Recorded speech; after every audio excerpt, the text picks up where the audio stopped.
اے پروردگار، تو اس روز جس کے آنے میں کچھ بھی شک نہیں سب لوگوں کو اپنے حضور میں جمع کر لے گا، بے شک اللہ خلاف وعدہ نہیں کرتا۔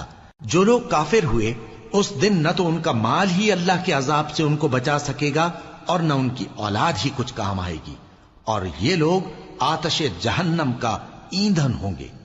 ان کا حال بھی فرعونیوں اور ان سے پہلے لوگوں کا سا ہوگا جنہوں نے ہماری آیتوں کی تکذیب کی تھی، تو اللہ نے ان کو ان کے گناہوں کے سبب عذاب میں پکڑ لیا تھا، اور اللہ سخت عذاب کرنے والا ہے۔ اے پیغمبر، کافروں سے کہہ دو کہ تم دنیا میں بھی عنقریب مغلوب ہو جاؤ گے اور آخرت میں جہنم کی طرف اکٹھا کیے جاؤ گے، اور وہ بری جگہ ہے۔ تمہارے لیے دو گروہوں میں جو جنگ بدر کے دن آپس میں بھڑ گئے قدرت الہی کی عظیم الشان نشانی تھی۔ ایک گروہ مسلمانوں کا تھا، وہ اللہ کی راہ میں لڑ رہا تھا، اور دوسرا گروہ کافروں کا تھا، وہ ان کو اپنی آنکھوں سے اپنے سے دگنا مشاہدہ کر رہا تھا۔ اور اللہ اپنی نصرت سے جس کو چاہتا ہے مدد دیتا ہے۔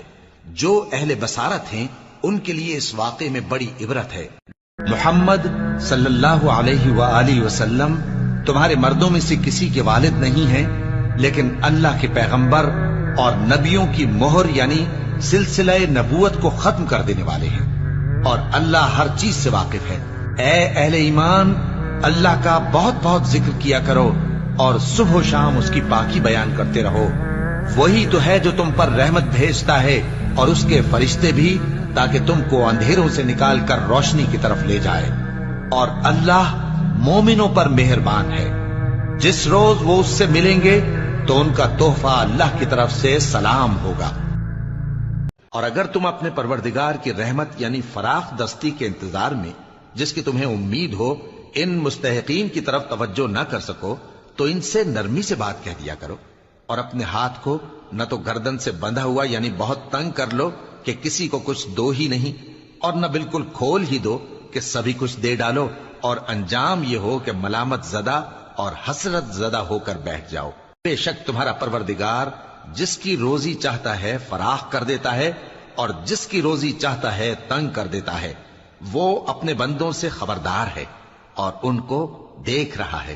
اور اپنی اولاد کو مفلسی کے خوف سے قتل نہ کرنا، کیونکہ ان کو اور تم کو ہم ہی رزق دیتے ہیں۔ کچھ شک نہیں کہ ان کا مار ڈالنا بڑا سخت گناہ ہے، اور زنا کے پاس بھی نہ جانا کہ وہ بے حیائی ہے اور بری راہ ہے۔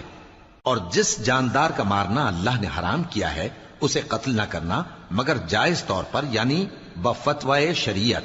اور جو شخص ظلم سے قتل کیا جائے ہم نے اس کے وارث کو اختیار دیا ہے کہ ظالم قاتل سے بدلہ لے، تو اس کو چاہیے کہ قتل کے قصاص میں زیادتی نہ کرے کہ وہ منصور و فتح یاب ہے۔